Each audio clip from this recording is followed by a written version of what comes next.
There's more upgrades being done at the island's port following this morning's groundbreaking ceremony. However, Port General Manager Glenn Leon says this will be the first time wharf upgrades have been conducted in the past 18 years. He adds this is another milestone the port is taking to modernize its facility in Petey. There are many steps for us we have to expand the port, we have to shore up the berths, we want to expand the berthing as well, and we want to bring terminal operating systems and new gates so that we improve our efficiency and come up to the 21st century. Some of the upgrades at the port includes the replacement of the gantry crane rail system, the damaged fender system of wharfs F3 through F6, repairing the damaged bulkhead, utility pit covers, and underwater damaged sheet piles. Projects that have been neglected for several years. Yeah, I would say that some of these projects are long overdue, and we haven't modernized a port since it was built in 1960.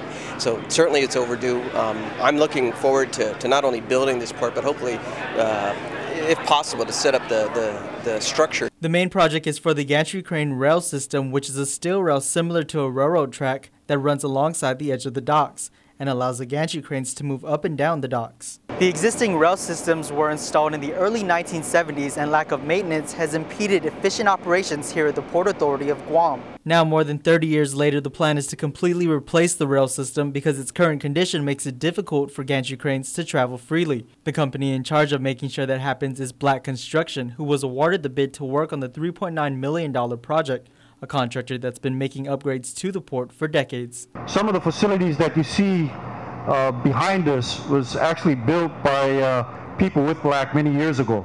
And so as a result, we've had a long-standing history, successful history, and a positive partnership with the Port Authority.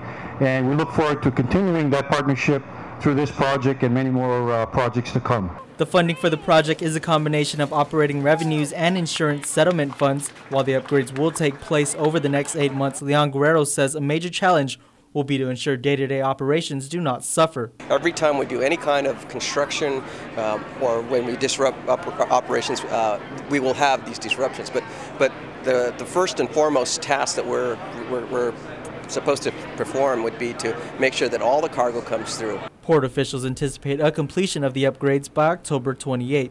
Nick Delgado, PNC News.